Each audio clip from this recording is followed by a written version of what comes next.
2024 मध्ये त्यांची pregnancy detect झाली. इनिशियल टेस्ट केले, त्याच्यामध्ये एक टेस्ट आहे HbA1c जी ब्लड शुगर टेस्ट आहे, जी एका प्रेग्नेंट वुमनमध्ये तिची शुगर जी आहे ती 6.5% खाली असायला पाहिजे, पण या सिस्टरांची 10% पर्यंत गेली होती प्रेग्नन्सीमध्ये फर्स्ट ट्रायमेस्टरमध्ये.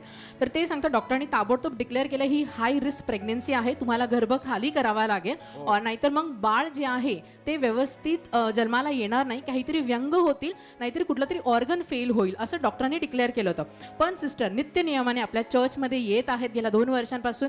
त्यांनी ऑनलाईन आपल्या सर्व सभा पाहिल्या, विश्वास ठेवला की प्रभू येशू हे लेकरू जो माझ्या गर्भामध्ये तू दिलेला आहेस ते ह्याला तू जगवणार आणि व्यवस्थित जगवणार. आणि प्रभूने त्यांचा विश्वास पाहिला. ती जी क्रिटिकल कंडिशन होती बिशप जी 9वा महिना आला त्या ऑपरेशन थिएटरमध्ये गेला, त्यांची डिलिव्हरी एकदम व्यवस्थित झाली आणि आज 2 महिन्याचं बाळ घेऊन त्या साक्ष देण्यासाठी चर्चमध्ये आलेले आहेत. हालेलुया.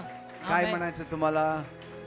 खूपच कार्य केलं देवाने माझ्या देवाने आयुष्यामध्ये. कार्य केलं. आमेन. Hallelujah. Thank you, Father, for Yes, this Lord. baby, धन्यवाद. Lord. Bless the child, O Master. Bless the mother.